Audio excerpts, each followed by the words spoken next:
Comptable est composé de deux parties. La première partie, ce qu'on appelle le cycle long. Le cycle long, c'est donc la partie haute du bilan, les capitaux propres, ce qu'on apporte ou ce que les investisseurs apportent, plus l'emprunt qui vont nous permettre de financer la partie haute, c'est-à-dire le fonds de commerce ou en tout cas l'investissement de départ. Cette partie-là doit nous permettre de générer un fonds de roulement net global, c'est-à-dire un excédent de trésorerie. D'accord ? C'est ce qui permet de financer l'exploitation et d'avoir un excédent, ce qu'on appelle le cycle long. Le cycle court, le cycle d'exploitation, c'est donc les achats fournisseurs que l'on met dans un stock dans un premier temps. Ça constitue les stocks avant de les vendre et donc d'avoir des créances clients qui vont être générées. D'accord ? Et donc les clients vont nous payer. Ça, c'est ce qu'on appelle le cycle court. Les fournisseurs, on achète de la marchandise avant de la vendre, d'être encaissé. Mais la difficulté dans tout ça, c'est que quand on achète à nos fournisseurs, on a un délai de paiement. 15 janvier, le délai est 28 février.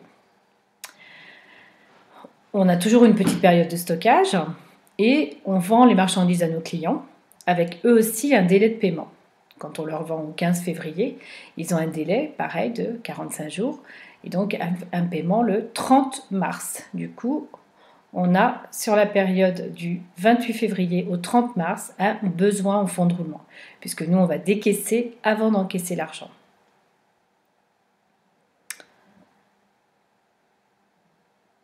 Donc on voit bien que ce besoin en fonds de roulement est généré, ou en tout cas vient du fait du paiement fournisseur par rapport aux encaissements clients.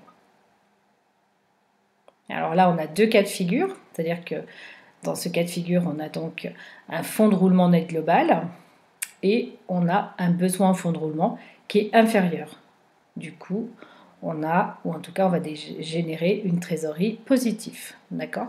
Puisque notre fonds de roulement est supérieur à notre besoin. Deuxième cas de figure, et là c'est plus ennuyeux, on a donc un fonds de roulement, on se dit tout va bien, sauf qu'on a un besoin en fonds de roulement qui est cette fois-ci supérieur au fonds de roulement net global.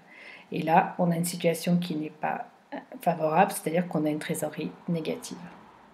Voilà, un petit peu pour vous expliquer le fonds de roulement net global et ce besoin en fonds de roulement. Ce sont des notions importantes qu'il faut bien maîtriser. Merci, à plus tard.